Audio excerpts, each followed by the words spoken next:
Hi friends, இன்னைக்கு நம்ம வீட்டில் என்ன லஞ்சுன்னு பார்க்கலாம் வாங்க. சுட சுட சோறு, நல்ல சூப்பரான கருவாடு தொக்கு, அதில் முட்டை போட்டிருக்கேன், அவரைக்காய் தேங்காய் போட்டு பொரியல் பண்ணியிருக்கேன். வாங்க சாப்பிட்டுட்டு எப்படி இருக்குன்னு சொல்கிறேன்.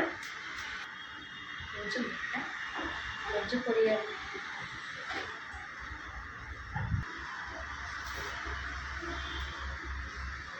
ரொம்பவே சூப்பராக இருக்குது. ரொம்ப வெயில் அதிகமாக இருக்குது. நிறைய தண்ணி குடிங்க. நீர்ச்சத்து உள்ள காய்கறி பழங்கள் எல்லாம் நிறைய எடுத்துக்கோங்க. வாட்டர்மெலன் வந்து ஷர்வாக்கு ரொம்ப பிடிக்கும். நம்ம சென்னையில் வந்து தர்பூசணின்னு சொல்லுவோம். ஒரு ஊரில் ஒரு பேர் சொல்லுவாங்க. நான் சின்ன வயசில் எங்கள் அத்தை வீட்டில் வந்து பிச்சி பழம்னு சொல்லுவாங்க. அதுக்கப்புறம் எங்கள் ஹஸ்பண்ட் ஊரில் தர்மபுரியில் பார்த்திங்கன்னா வந்து தண்ணி பழம்னு சொல்லுவாங்க. ஒரு ஊரில் ஒரு பேர் கேட்கும்போது டிஃப்ரெண்ட்டாக நல்லா இருக்குது. நம்மளோட சேனல் சப்ஸ்கிரைப் பண்ணுங்கள், பெல் பட்டனை கிளிக் பண்ணுங்கள், மறக்காத லைக் பண்ணுங்கள்.